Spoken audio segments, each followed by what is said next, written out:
in a situation with our family member, if I told you, well, Hendrix, I think you should do this, this, and this, because I've been down this road before with that monster. You gonna listen to me? Yes. I have to listen to you because I have to see part of the problem with us as a race of people. We don't believe what the next person is telling us. See, what we have been doing since that nigga Martin Luther King told us about his dream was following people just because they said they have a dream. What if the dream doesn't cover you?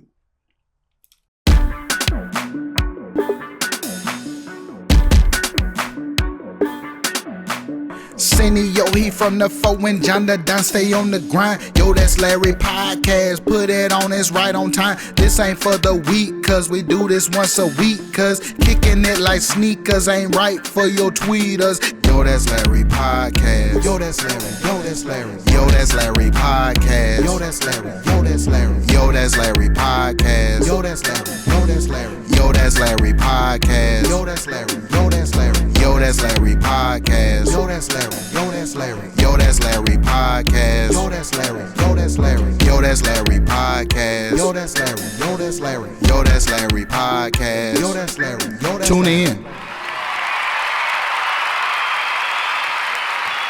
And we're back with another one. This is Yo That's Larry Podcast. If you're new here, this is what we do here. Cover world news, current events, and we entertaining as hell.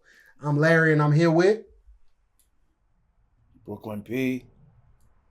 Hendrix. What's up, fellas? How y'all doing today? All is well. I'm good. Life is good. It's great to be alive. Yes. Definitely great to be alive. Yeah. How's y'all mental health? Wow. That's a very good question. I don't like to use this word, but I'm maintaining, you know. Things could be better, but I'm here, you know. Understandable. I'm grateful to be here. To smile and grin and laugh with no pain, you dig? Understandable. How about you, Hendrix? My mental health is where it always is because I'm a black man in America. Destroyed. So my life is as it is. Period. All right, I'll take that. Respectfully, right? On this particular day, I would like to address a big topic that's going on, fellas. How's your mental health, sir? Oh, my bad. I'm sorry. My mental health is fine. Trying to get over, I guess, the remnants of a flu or something. It's been something crazy going around. A lot floating around these days. But whatever it is, it had me a little ill, you know what I'm saying? But I am doing a lot better. So I'll say my mental health is kind of adjusted by that. But I did want to address something that's kind of like a big topic right now. Like, what is y'all take on the ICE agents and what happened in Minnesota? I'm going to go with you first. Go okay. Ahead. Oh, wow. I saw that they recently where they killed a civilian, right? Mm-hmm. And all that, right? And I was like, wow. But, you know, the civilian was a white woman. So that took the stakes up a little bit, right? They've been doing this thing recently, for the past 18 months. They've been doing whatever they've been doing to black and brown people. This time they whacked the white woman, right? So then I watched this thing with ex-governor Jesse Ventura made a speech, and he said, he denounced, the thuggery of these particular agents that was brought here by Donald Trump or whatever. He said this is a third world country. He said, why? He said, because I've been in them. He said, you don't see this thing happen in a free world, situation. And I was like, wow. And it made a lot of sense. He said, because you got thugs with masks on, running up and down the street with black masks and shit on. And he said, you only see that shit in third world countries, right? So then they showed the how they put the ICE agent on blast and all of that. You're an ICE agent, but you got an immigrant wife, right? So in some ways, we talking about, what everybody they say is a white supremacy thing. That is true, but communism itself masked itself in everything that is, whatever they can mask itself in. And what communism is, capitalism is kind of masking itself and cloaking itself in its white supremacy, but that's all it is capitalism. At the end of the day, they want to get the people out of here who they feel deemed who not contributing to the society, who's taken from the society at this point. And you see what this is, they shine a light on the people from Minnesota with the daycares and all this type of shit. But I come from a situation where the small hat's been doing this shit since forever. You know what I mean? So what are we talking about? It's just another ethnic group who figured a way to swindle. It is what it is, right? But these ICE agents are out of control. They recruiting all over the place. And most of them, they coming from places where, they some of them have military training, and the vast majority of them been kicked out of the military. Or the police department. Absolutely. And they walking around with goddamn swastikas on their necks and lightning bolts and shit like that. Spider webs, everything. So this is what we dealing with. We dealing with segment of racism or white supremacy or whatever it may be. White thugism. Let's be clear about it. Thugism, right? So we dealing with that. It ain't walking them, and these are the people with the black mask and shit on.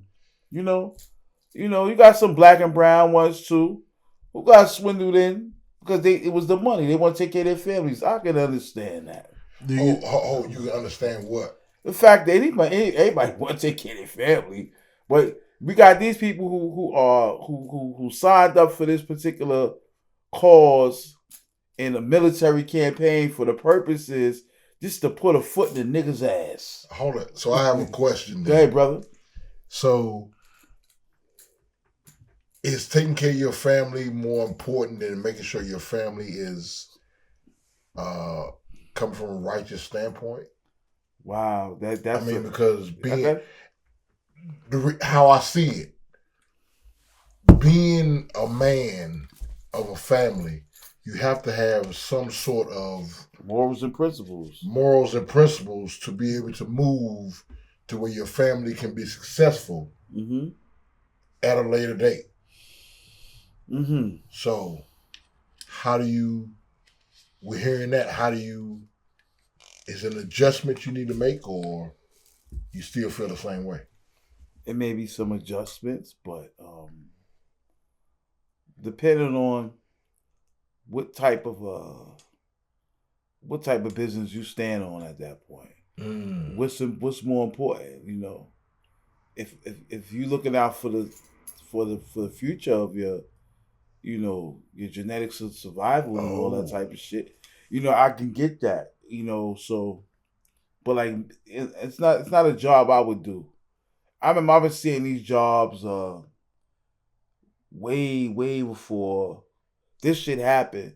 It was, I used to look on Indeed and shit like that, being I got background in certain segment of law enforcement. And I used to see the jobs, they used to call them internment officers. That's the term they use. Which an internment officer is another word for a concentration camp. I was about to say, that's the same shit. The same term I heard used for concentration camp. Same shit. So now these people, they have these jobs. A lot of them, they probably put the play in early as an internment officer, not understanding what you're dealing with. So now you got people on America's streets with military weapons or military time with motherfucking black masks and shit on. Are you kidding me? So go ahead, brother. Am I hearing you correctly in saying that because they're hiding their face? Yeah. That's why a lot of them doing it. Oh, so I mean, so it makes it easier. Oh, so is that where your problem comes with the whole thing, or is the act itself is crazy? But the fact that now you allow them to hide their face and shit like that, like they stick up men, this shit is ridiculous. See, all right. The point of my question was to ask, was that lady killed unjustly? Whoa, I never really got into the whole thing. I saw clips and whatever. I honestly, come on, let's be real. She ain't had no gun. She wasn't point. They try to say that the vehicle itself was used as a weapon. That's what they trying to say. I don't know, but I don't think that. Well, I seen the video, the body cam footage of the officer who fired the shot, and this may not go well with some of the viewers, but he was standing in front of the vehicle, and the vehicle did take off towards him.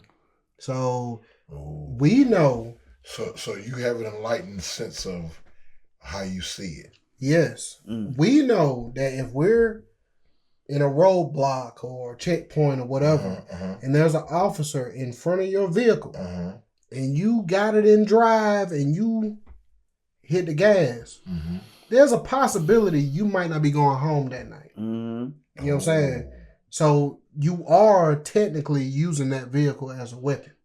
Even if you didn't, you might not cognitively thought of it as using it as a weapon. You just reacted. You drove forward with that man standing in front of you. So is what, okay, I hear you saying that endangering someone is grounds to take someone's life.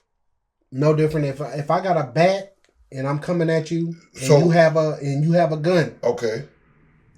You don't want me to hit you with the bat, right? Yeah. All right, Larry, you better stop. You better stop. Okay. You don't want to shoot me. Okay. But if you think that I'm going to strike you with this bat, there's a strong possibility you're going to shoot me. Okay. Well, let me give you the Hendrix thought process. I've been places where I've seen police officers have to react, and I've been to the academy, and I do know that it's 12 feet, the response time to pull your gun, aim it, and fire it. So if you're within 8 feet, you leave the police officer no choice but to choose his life over yours. So I say that to say this. When we look at people killing people, if it was your child, if it was your son that had the gun, would you rather him come home or them come tell you that your son is dead? I want my son to come home. Okay, so all this, I feel like everything is a race baiting situation. Indeed. Like they're trying to race bait it, but the way I'm looking at it is logical thinking. if my child is an officer, or even if it's not my child, if I'm the officer and I'm in front of this vehicle and it shifts into drive and starts coming towards me, there you go. I'm going to react in a self-defense matter. In a human matter. Yeah, you know what I'm saying? Like, because I'm trying to preserve myself. Like, I have no thought of whether this person got kids or whatever. Because obviously at that moment they're not thinking about whether I got kids. Yeah. You know what I'm saying? And they really don't care. They don't care. At this point at all. But going back to the Malcolm X thought process, it's whether you feel the threat. If I was in that officer's shoes and I did not have a badge and a gun on, well, if I did not have a badge on that represented ICE and I was just a regular citizen with a gun, I may have still fired that shot. Of course. Like, just being real. Like, it has nothing to do with, like I said, people ain't gonna agree. It has nothing to do with ICE agents and Trump and all of that. That man was standing in front of that vehicle. Do I choose you or me? Simple as that. You know what I'm saying? Like, I hate that it happened because I don't think the lady was thinking when she did what she did. You know what I'm saying? Like, it was just one of them things like, let me go ahead and get out of here. You know what I'm saying? But that action was a major no-no. So, I hear you saying that she wasn't thinking. So, my problem is with the world today that we don't think after what's going on right now. And if you don't see what can happen, it almost every time will happen. But here's another thing.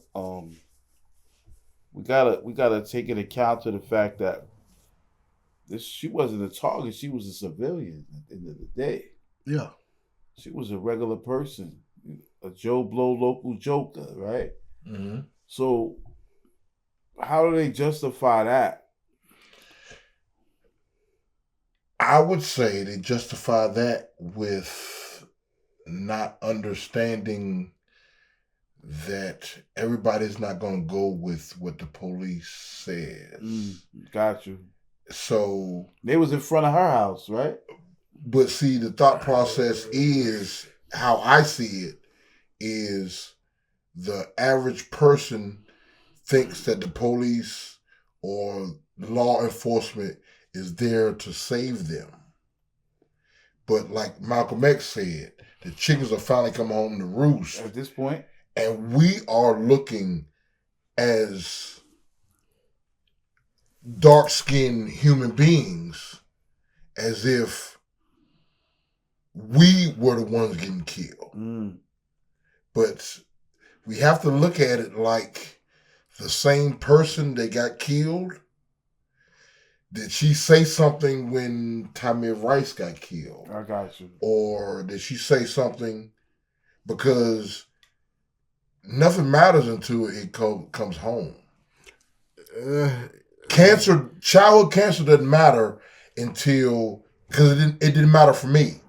Yeah. Until I had to look at my 5-year-old and see that the treatment that she got from cancer melted her skin off her body. And her skin tone changed. You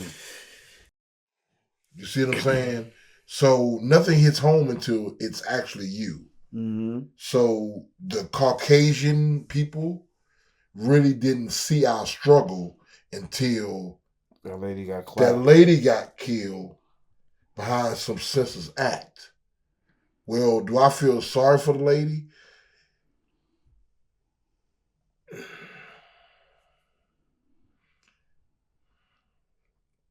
I wish I could say I did, but my mother didn't raise me to be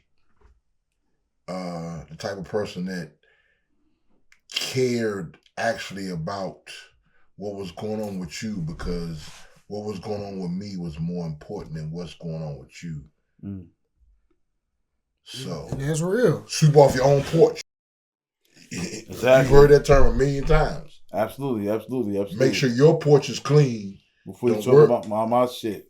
Don't worry about somebody else's porch. Mm-hmm. You know what I'm saying? And I'm glad you said it that way, because a lot of people are gonna sit back and be like they gonna have every opinion under the sun. Mm-hmm. But we as civilians know that when you're in a police situation, I've been taught, you get pulled over. Yes. Hands go on the steering wheel. Yes. You know what I'm saying? I'm not reaching for nothing. Yeah, you better not. Until you say so. Mm-hmm. Yes. And I might even cut the light on the inside. You better. You know what I'm saying? You better. Like, I'm not doing no extra movements or none of that. You know what I'm saying?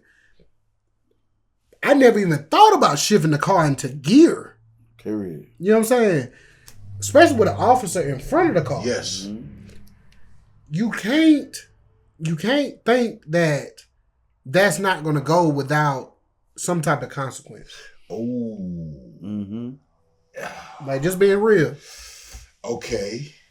So you just, to me, in my mind, you just shifted to a conversation we were having earlier about the why in thought process. Mm-hmm. Not understanding what you are getting yourself into is where the world is now. I agree with that. And understanding that you're in front of someone that may not be trained. It's a fact. Yeah. You have to understand the situation. They have a gun. Yeah. They might not have the standards of training of 25 years ago, or they may not have, like we said, the two words, morals and principles. Yes. Of a person who had, these particular type of trainings or whatever it may be. So they kind of like, they low level law enforcement.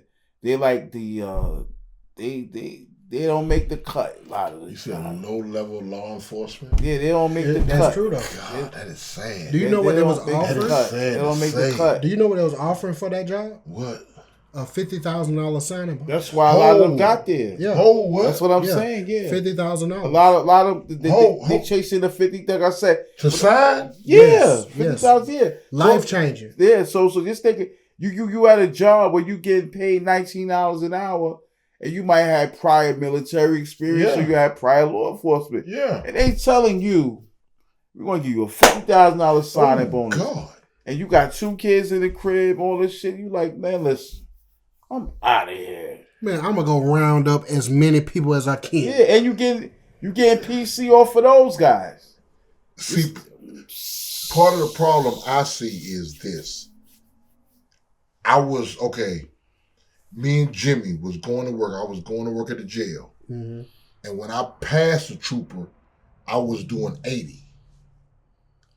When he caught up to me, I was already pulled over in the median, coming off the hump in Chesterfield.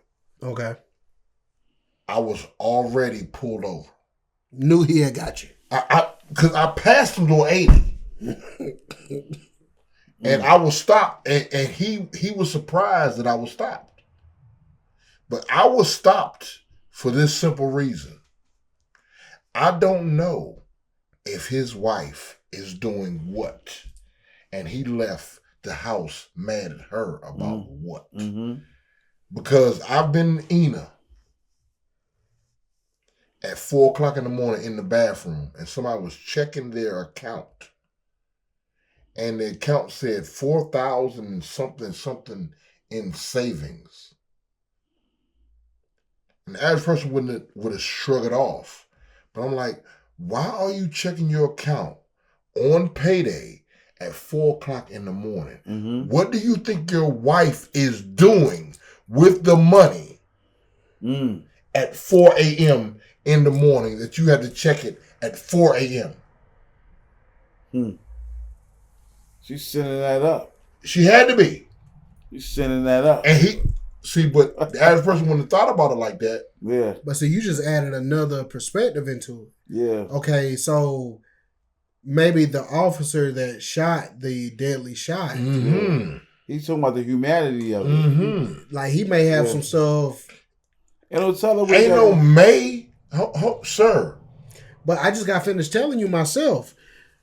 New York is my friend. Or Brooklyn P is my friend. If I was driving a car at him in a fast manner or deadly manner, yes, he may pull the blicky on me.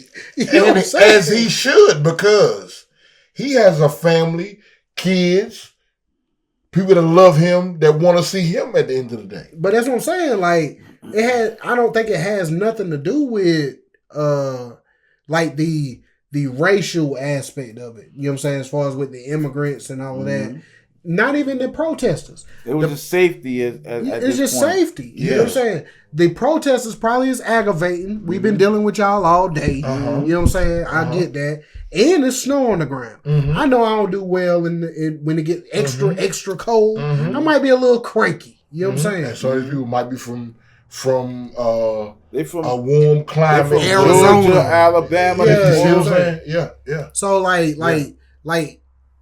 I get that part, but I didn't think about if he has some home issues. Everybody has home issues.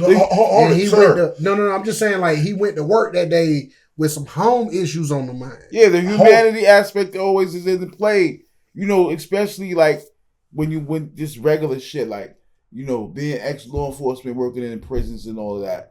I seen people come to work with all type of hell on them. And you know, you be in the locker room with them or whatever, be like, yo, you good? And they be going through it. They wife fucking the goddamn paper boy. All that type of shit. Like, and they going in there bringing that shit into jail. And they want to put the beats and shit on, you know, somebody who got a minor infraction. You be like, yo, chill, son. But I seen that before. You got an extra strip of bacon at breakfast. Imagine that when you leave for work, your wife is having sex with the person that you're paying, and you are at work. What do you imagine what your wife is doing? Whether because every man, I apologize. I apologize I have to say this. That every man suffers from penis envy. Because no man cares if a man with a little dick is messing with your wife if you have a 6-inch dick. But if you have a 4-inch dick and a man with an 8-inch dick is busting your wife down, God damn it, I'm a killer. You gonna kill her. You gonna kill her. I'm gonna kill both of them. You gonna kill both of them. You gonna kill both of them. Even God if you damn think he it, messing with her. Killer. God damn. She's ruined. Nigga put the yard in your joint. A yard sticker there. What the fuck is you know what I'm about talking after that? I mean, I'm a kill. we don't realize that everybody else has the same issues we have. We're humans. I mean, who can say that every person they have respected respects them? That's a fact. Yeah, indeed. That's real. Not love, not like, respect. Yeah, respect. Some of y'all mama don't respect y'all now. That's a fact. Facts. Some of y'all daddy ain't had no respect for nobody. That's a fact. They don't respect themselves.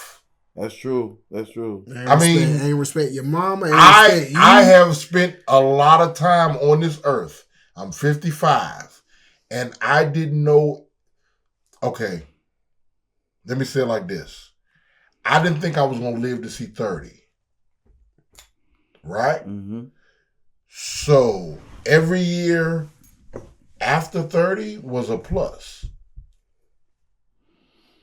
Because, like I said, I can name the person that I almost died with more than one time. 3 times, as a matter of fact.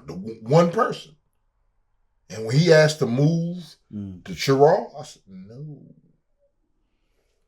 because I knew that the Chirac atmosphere was different than what he was used to. So if he was in some stuff, what did I have to do? I'm gonna need you to find some better friends. What do you mean? I mean, Better friends. One time is enough for me. 3 times? There's no better friends than the people that you actually had to felt like you had to live and die with when you were 11 and 12 and 13 years old. That's a fact. There's no better friends that you could ever imagine. You have a bond with them that is nothing like no other. Like, shout out to my man Fox, right? We got a bond from forever. You know what I mean? He done stood in pistols in front of me. He done almost, went to the other side because of the kid, but that's my guy. Like, that's 9,000%, 10,000%. So when you have that bond with each other, and it's like it may affect, somebody's life may be lost at this point. Mm-hmm. It's different. Your bond is different. Ooh. Like, it ain't nothing like it. Like, you know what I mean? Like it. Like DMX said, ain't nobody else got love for me, my dogs, but whatever this shit goes. For me. Yeah, that's how it is. It's like that. And let me make it funny. He just made it a death situation. But let me change that to a life-changing situation. The same dude I'm talking about, AK, somebody different. When my bike got stolen, I had a mountain bike, right? First person in my neighborhood to have a mountain bike, right? My bike got stolen. I came out the house and seen the guy next door. My mountain bike was in his yard. But he was... watching it for you. No, he was a rainbow. He was on the rainbow spectrum. I got you, yeah. Oh, okay.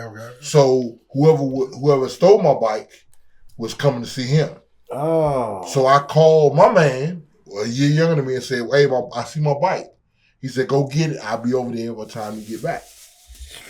So when dude came out the house, dude was like, hey, man, that's my bike. I'm like, nah, this ain't your bike. Dude was like 16 or 17. We was like 12 and 11. So he was willing to fight with me about my bike. Yeah. At 10 p.m. You know what I'm saying? He's ready to shake, rattle, and roll. You know what I'm saying? So I owe him that same loyalty no matter how old I get. Regardless. Because he was willing to, what we thought about, dying with me. Yeah.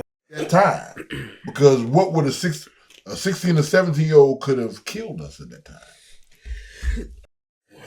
Excuse me. I mean, that's how I look at it. You know what I'm saying? Yeah, like I said, when you have certain bonds with people who you'll do the same for them. Yes. As they was with you. Ooh.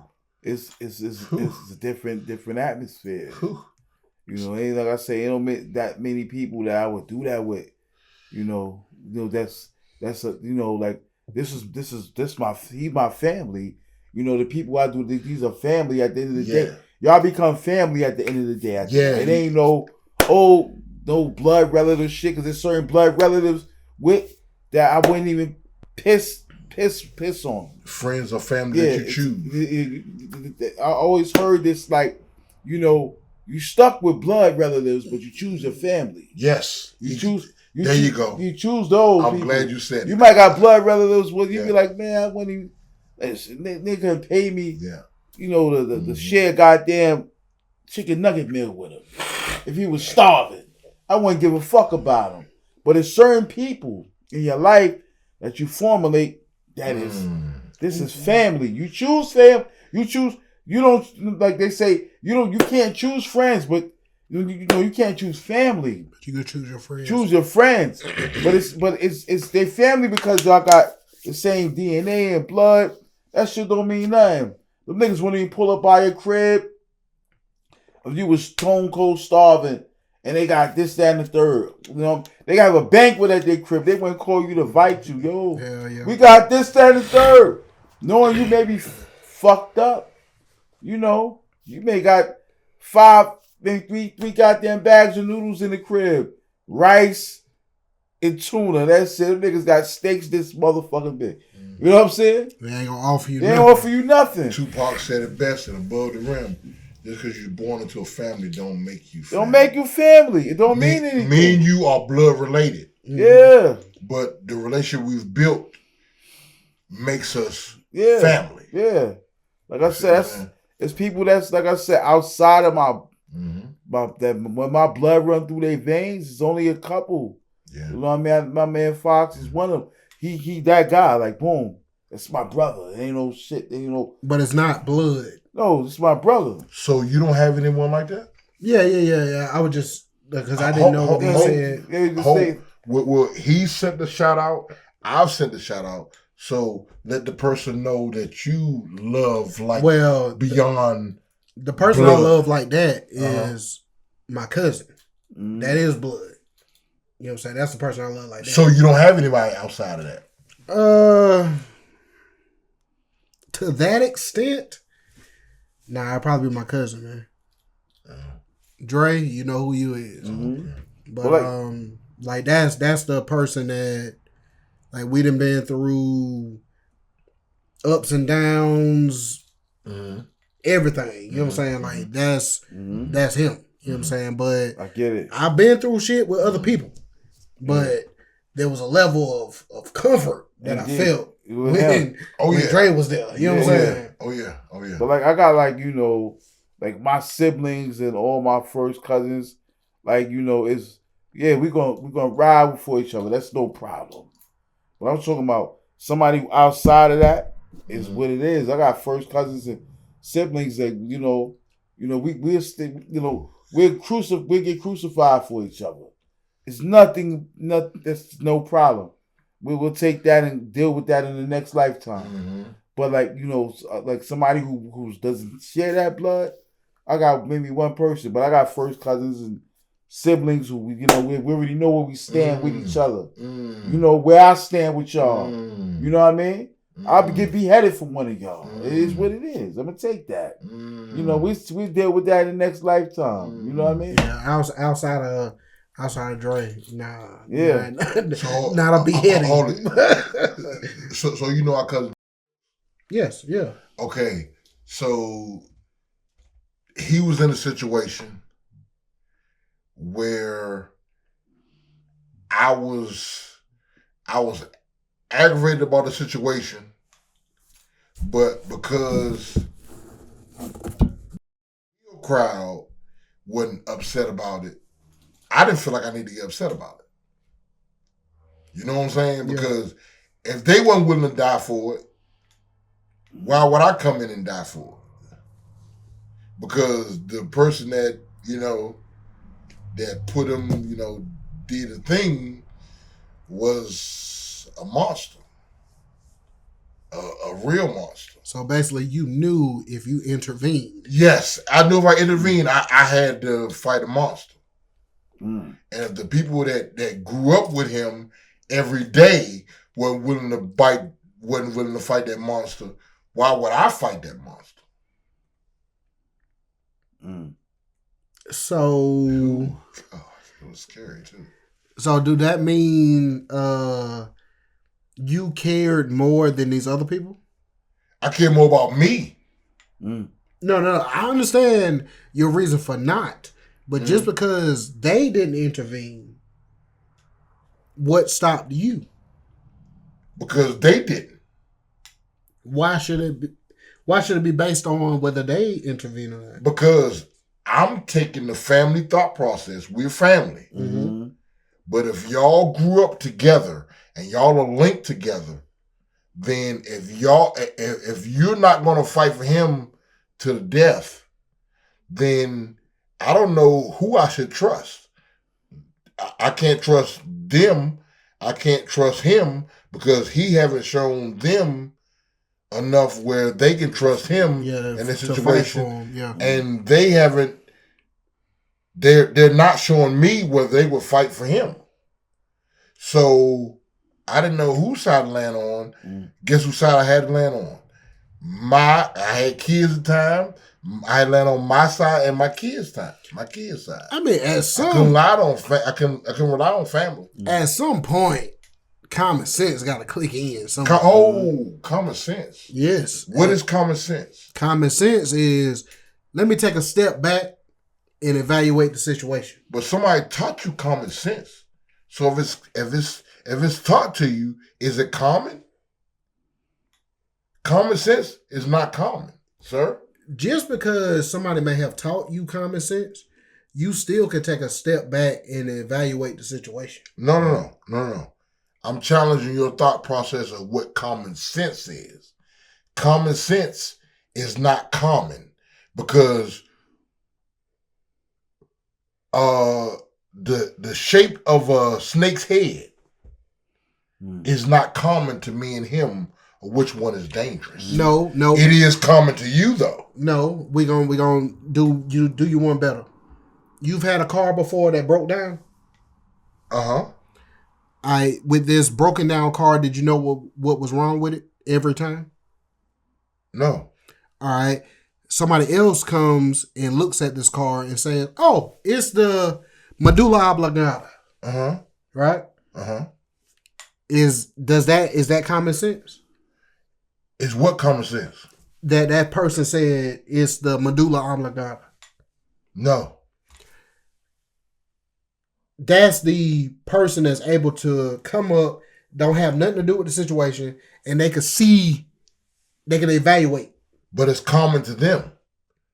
But common sense can't be a thing worldwide if everything's not common to the person. A mechanic, when your car breaks down, if you tell them what the situation is, the mechanic is going to automatically know because that's commonplace for that mechanic. Nah, it's the taking a step back and evaluating. No. Yeah. You know, when you was driving your car, your car started knocking and smoking, right? The mechanic don't know that until you tell him that. So when you tell him that information, that allows him to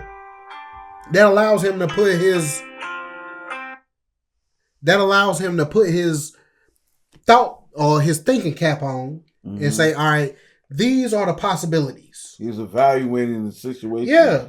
So, like, the common sense aspect, I get what you're saying, but you still got to evaluate. But no. I'm okay.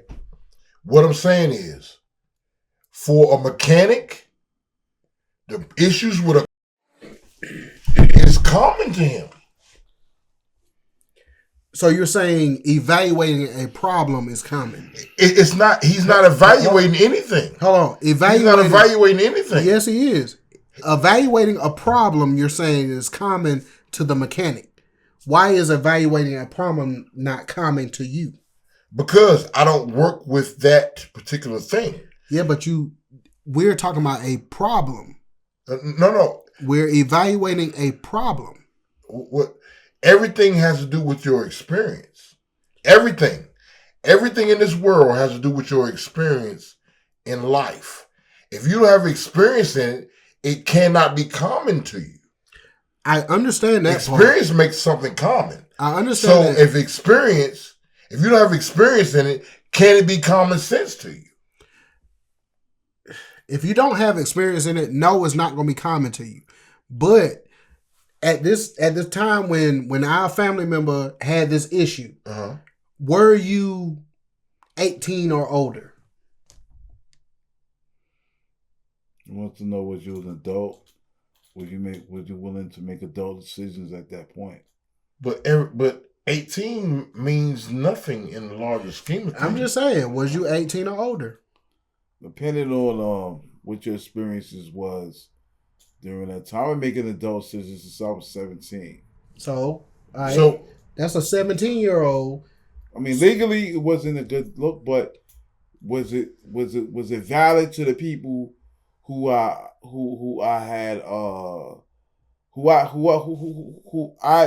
put in a situation, who I put in a space where I honored their decisions?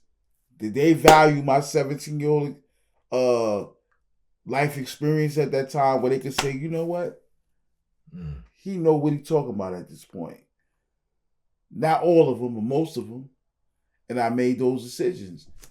But I get what you're saying. But like me, depends on where you at, or where you at with the people, how they feel about you, the temperature, this, that.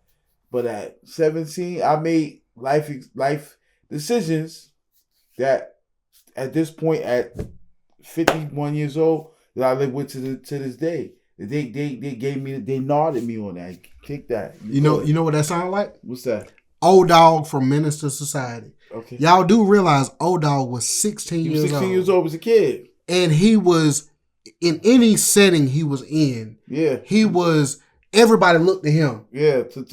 Yeah. Whatever he was saying. Absolutely. Why?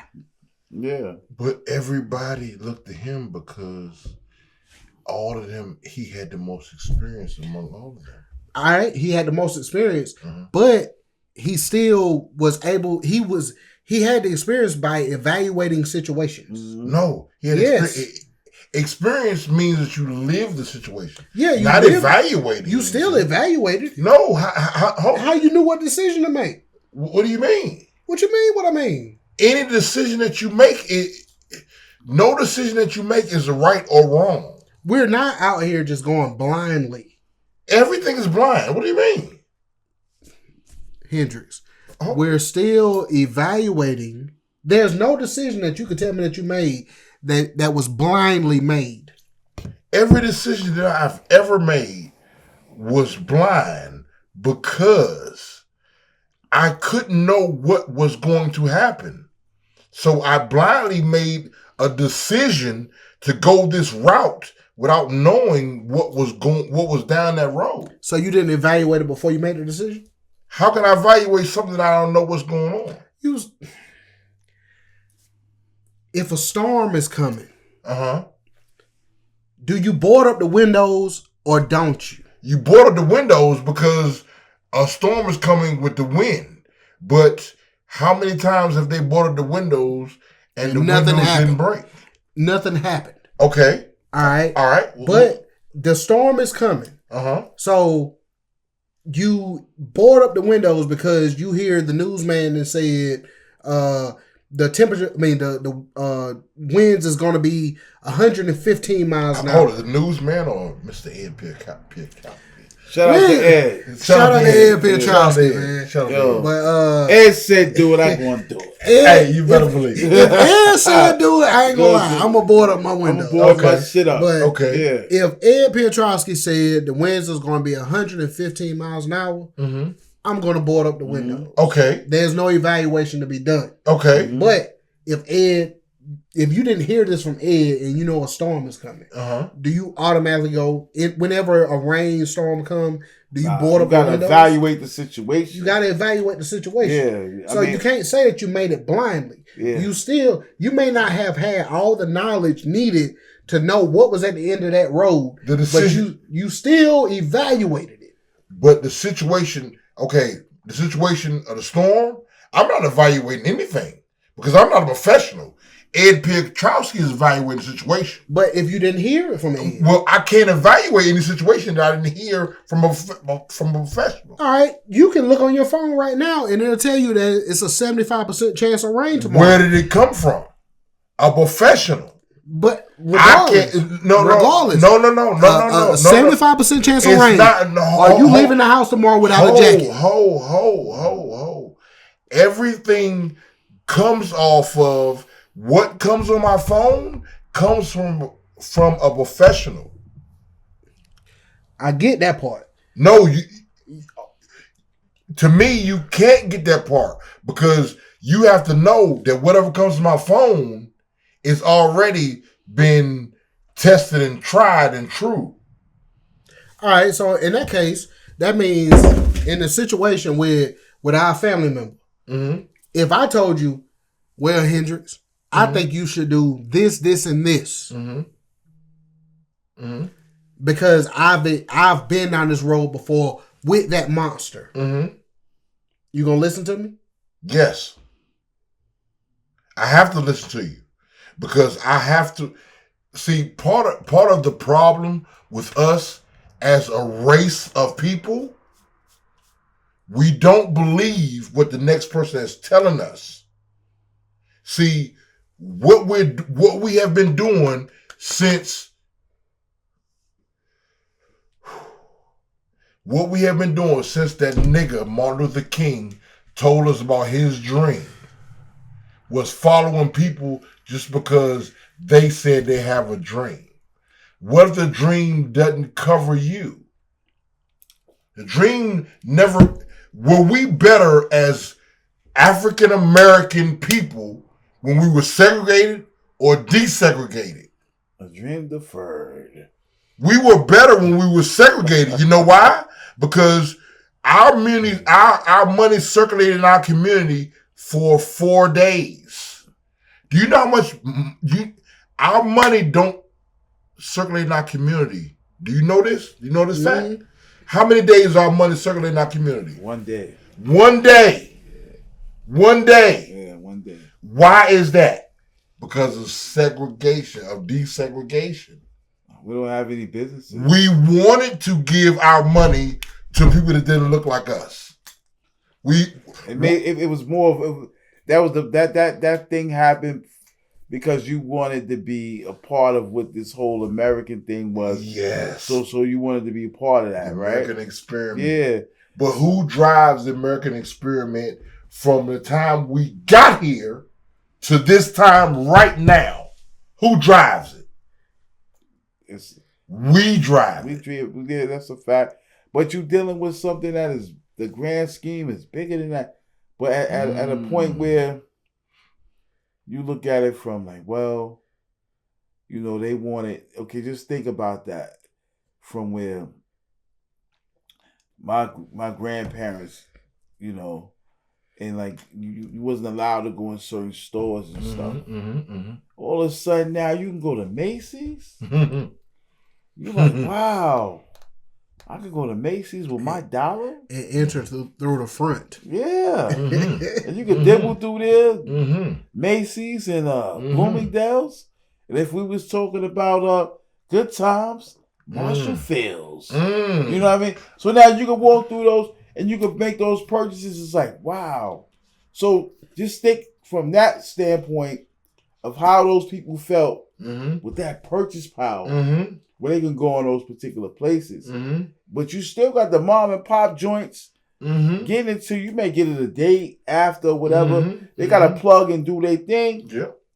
Wow.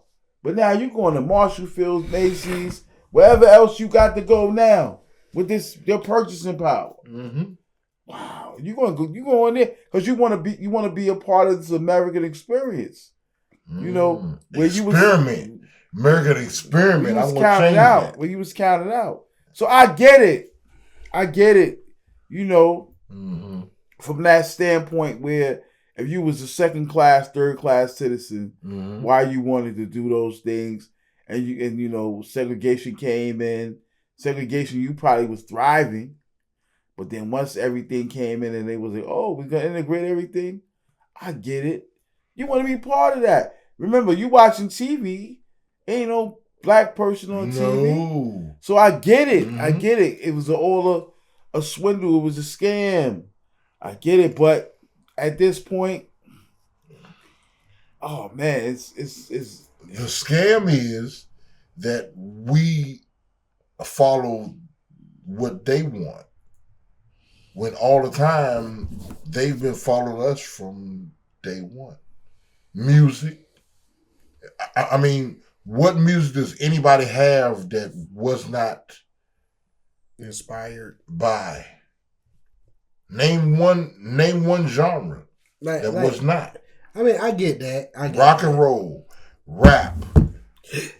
But yo, to keep it real, jazz. Though, everything comes from jazz start from the beginning.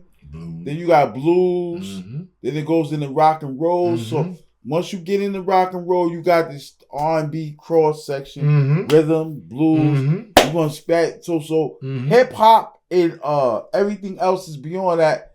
It's just rock and roll. It's just rock and roll. That's why if you notice when jazz, blues, everything. Okay, so now when you go Tribe Called Quest or Biggie or whoever, or NWA is getting awards at the Rock and Roll Hall of Fame because they know it's all rock and roll. All of it is. It's all the same shit. At the end of the day, what do we do? We call it whatever you want to call it. Splice the genres up. It's still rock and roll, bro, nigga. I think so. It's all rock and roll. I give you that.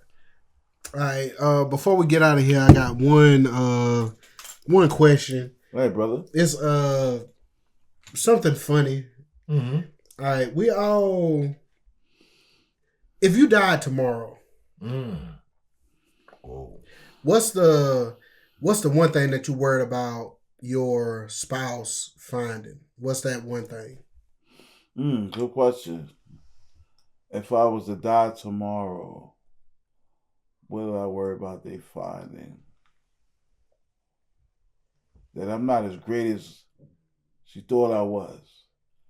Or, that sort of thing. Like, the aspect of it. Like, I'm not the mythic figure that, they thought I was. That sort of thing. But I don't think that, like secret shit, no, I don't really hold those things. I've never been that type of guy. Nah, it ain't gotta be like them finding like something about me, no. I don't really hide anything. I'm not one of those. I mean, I appear to be mythic because it's a Gemini in me. So that's that part of being to have the intrigue, to create intrigue for the purposes of my own what's the word I want to say? For my own purposes of amusement, right? That's part of being a Gemini.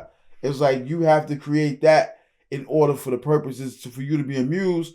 So sometimes you can feel alive, so just so you won't be depressed, you got to create that and spin it, right? What would be that thing that could be found that'll say he ain't who I thought he was? What would be that thing? Oh, that I collect. Goddamn, I collect. What they call those things? Action figures. Whether they hip hop, whether they G.I. Joes, whether they goddamn. That's 70s baby right there. Yeah, facts. 70s baby. Right yeah, whether it's whoever, what I mean. I just bought some shit the other day from we got them Alchemist and motherfucking Freddie Gibbs on there. You know what I'm saying? That's come on, man. So your old lady would be like, it's a big ass kid. Probably so. This nigga, that's the shit I'm into, like that sort of shit. If I could get my hand on goddamn right now, the Mork and Mindy motherfucking goddamn, what's the name set? Mork and Mindy shit right now? Hold it. Which set? The goddamn with the egg and all that in there. Nano, you heard? Nano. You know what I'm talking about? If I can get my hands on that right now. Stop playing with it. Word up, goddamn. Stop playing with it. Talk about. Goddamn. Robin Williams was that guy. Oh my God, man.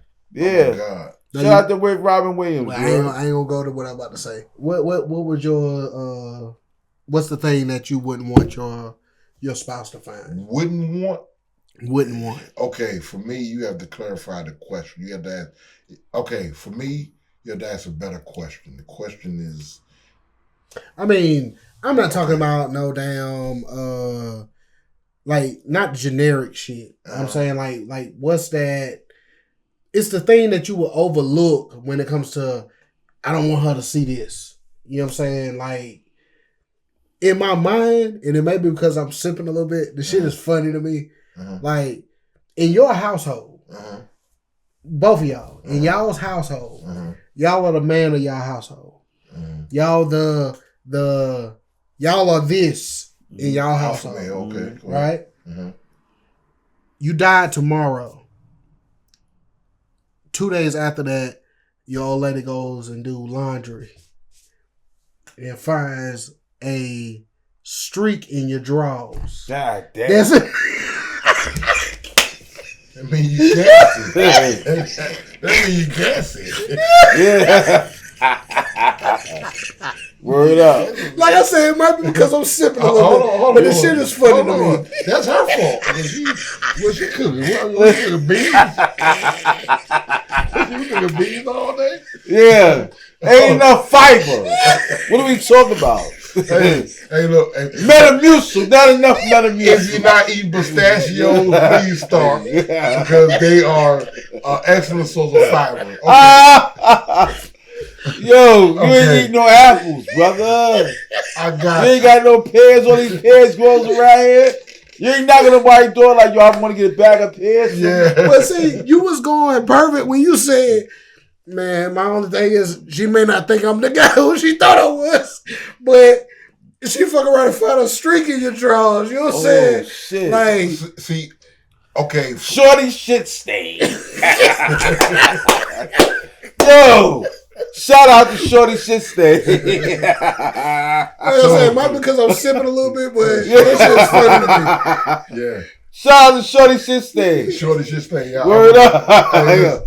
God damn. Okay, for me, it probably would be that they missed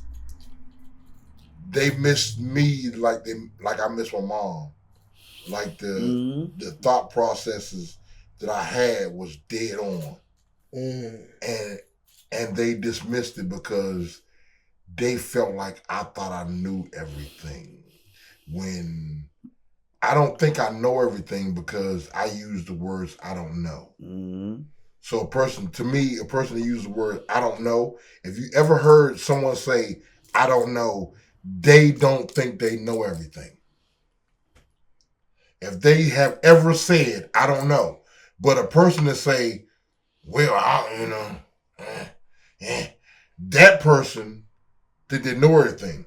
But my part, how I see it, the person that thinks they know everything knows nothing. Erykah Badu said it. Yeah. You know what I'm saying? Like, I mean, one thing I noticed when people say, oh, you know, listen, I know nothing. I know. I learn something every day. Listen, if you don't learn something every day, then that makes you a fool. Yeah. Because you need to learn something about yourself every day that may catapult you to your next level. Because all the levels that we have been to, we've been there already. Yeah. The levels we have yet to go to, how do we know about that level? That's true. You know what I'm saying? Like, I want to become a better person. My sister asked me, Angela Lovelady asked me one time, what do you want? And I said, I want to be a righteous man. Wow. And whether you know it or not, do not put stuff like that in the universe because the universe will make sure that you have to make the choice you gotta whether get that. to be that person or not. Yeah, facts. Listen, because the choice is always up to you. There's nothing stopping you from being righteous except you. Yeah, because righteousness is not about what you think, it's about what you do. Yes. And see, my problem with, I'm sorry to say it like this, my problem with the church nowadays is that they accept tradition when they can't trace tradition to anywhere in their book. But see, I'm not talking about Christianity. I say anywhere in their book. Nah, I get what you're saying. Church happens before you ever walk through the doors of the building. Why is that? Because it's you. It's all you. Because the church is in you. Yes. It's you. Most definitely. Yeah. The Bible tells you that. You can't go to church looking for God. You know what I'm saying? Like, you have to find that within you. But that's where God lies, though. Where? Within you, not no building. It was. That's what I'm saying. It lies within you. Where's the temple at? right here. The church is right here. You take the temple with you every day. Everywhere you go. So I'm saying, like, you can't go to a building looking for them to tell you something that you already know. But no one, okay, in my opinion, no one is going to a church looking for anything. They're going to a church to put on the show, hide from everything that they are and that they mama or daddy told them they shouldn't be. They have to cloak themselves. Yeah, they faking the funk. They have to cloak themselves in that. I'm telling you. That's why so many preachers are running around here like boys and like little girls and got the preacher got more baby mamas than you got. I mean, the preacher been married more times. Yeah. I mean, but see. Listen, it's a cold world. It's don't wicked. start me on religion, man. We be here all night. I know I started myself on religion, but you know. But I was just wondering, what's that one thing that, like, if your old lady found, it'll be like, you know what I'm saying? Oh. Like I say, that would be that shit that, like I say, the streak in your drawers. That would be that shit that's funny to me. But see, I've never hid anything from anyone. Mm-hmm. I'm always the same a-hole I've been from day one. What I think people will find when I'm gone and past, that they really didn't appreciate what I brought to their life. Because I feel like I try to make people better than they are. Mm-hmm. Better than I see them. Because I love myself, and I know if I'm going to spend time with the person, then I should be happy to spend time with the person. Mm-hmm. So if they have this thought process or this problem with them that I see, it's becoming upon me to make the change that I think is right. Mm-hmm. Because the world is only right as far as from my eyes, from how my mama told me I should look at the world. Because I don't care how your mama told you should look at the world. Because my mama right over your mama. That's facts. Every day. Yeah. I mean, I be at the barbershop in Chesterfield, Sweetie Barbershop, and it upsets me when they say that I'm wrong and something my mama told me to look at like this. Mm-hmm. Because I feel like they're saying that their mama was right, but their mama ain't been out of Chesterfield County. Boy, so how can their mom know anything about anything but what they do in Chesterfield County? You about to start World War III. Yeah. What do you mean? Your mama ain't always right. No. I'm sorry. Your mama was a liar just like my mama was. But until you figure that out, you gonna lie to everybody else and say your mama was a saint. When your mama was just as horse as my mama was. I apologize. I mean, but she was. No, but I get what you're saying. Yeah, I get it. You know, if you got, listen, how many baby daddies you got? Don't matter to somebody that don't want you to look at them in a bad way. Mm-hmm. Facts. That's a fact. Because the thing about it, like when you're dealing with that sort of thing, I be trying to tell these young girls, you know, who I work with and shit like that. I'm like, yo, man, like, you know, a nigga ain't gonna wife you. You got 2-3 goddamn baby daddies. Mm-hmm. He ain't gonna wife you. He might smut with you, but I mean, don't then you. Oh, niggas ain't shit. Niggas ain't shit because niggas ain't rocking out with you. But the sad part about it is that the reason we don't want to be with somebody that got 2 and 3 baby daddies is because everybody know that the one baby daddy, he king. The first one is king. Yeah. He God. He gonna call the shots. That's nigga. And he gonna hit. He gonna hit when he want to hit. Yeah, he can find not when she want him to hit. He gonna call what he want. Yeah. And she gonna sell out for him just because. I'm gonna come over there and bring you a couple dollars. Yeah. And no, he bring a couple dollars for what? Bring a couple dollars. Listen, she knew what she was getting into. For you and the boy. She knew what she was getting into when she damn went. That's why I tell my daughter right now. Don't even call the child by his name. Know who you're dealing with. Know who you dealing Give him with. a couple dollars and get him a goddamn fish sandwich. That's all that bitch serves. Man. Care about. You gotta be out your motherfucking mind. When you said birthday is April.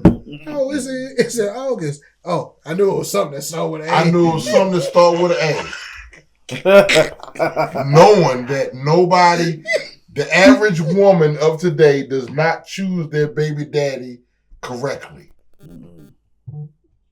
Now that's And then people say, well, how you choose your baby daddy? Choose who you let run up in you raw when you're not on birth control. In other words, what he's saying is take a step back and evaluate the situation. The same situation that Larry was talking about on me. That's what he's saying. Situation, every situation is different. If we're going to turn it around and wrap it in a bow, take a step back and evaluate the situation. Take a step back, look at what you're getting, and when you get what you just got, don't be mad that you got it. Do not be mad. Lauryn Hill said it in one of the greatest albums ever written. Miseducation? Miseducation, Lauryn Hill. Yeah. But I'm need y'all to find out the song. I ain't gonna tell you the song. It's a doo-wop thing. See, why you do that for you? Stop doing it for people. Let them actually do it. Like, that's what it was? It was that? Yeah, it was that. Boy, hey. So you know the song. Yeah, I know the song. Oh, so you know. I was being funny because of the title of the song. But so you don't know the words she used? Not like that. I just know the title of the song. I ain't know I was on the money. Listen. That thing. Man, listen. Listen to the words of that song. Then get back at me. The words of that song, she laid it out. She said he was in love with his Timbs and his women. Yeah. You thought he was going to be different? Yeah. But he already told you what he was about. He's about that money. Yeah. You thought he was going to call you? Yeah. Why? He told you he wasn't going to call you. Nah. That's how he was, but you thought he was going to be different with you. Yeah. Why? You thought she was special. You thought you was special. You know what I'm saying? Women out there, please know that your cootie cat is nothing special. Period. All right, with that one, folks, we're gonna leave it right there. And Mr. Hendrix, one thing I did not do last time. Yes. Would you want to get the floor as far as letting people know what you specialize in? And it's on your shirt. I specialize in letting people know that Gucci, Dior is not the best fragrance you can buy. It's people that only make fragrances in this world, make colognes, perfumes. And they are the people that cares about their product. That's it. That's all. He's your fragrance concierge. Yes. And Brooklyn P, would you agree that Hendrix knows what he's talking about? Yeah, he's definitely the guru. I'm all right. Guru. I'm all right. But that's a fact. If y'all would like to try new fragrances and see what he got going on, get in touch with me at Yo That's Larry Network on YouTube or Yo That's Larry Podcast on mostly other platforms. Just let me know something. I'll put you in contact with him. But this has been Yo That's Larry Podcast here with Hendrix, Brooklyn P. I'm Larry. And like I always say, if they can do it, I know damn well you can. Right. Peace.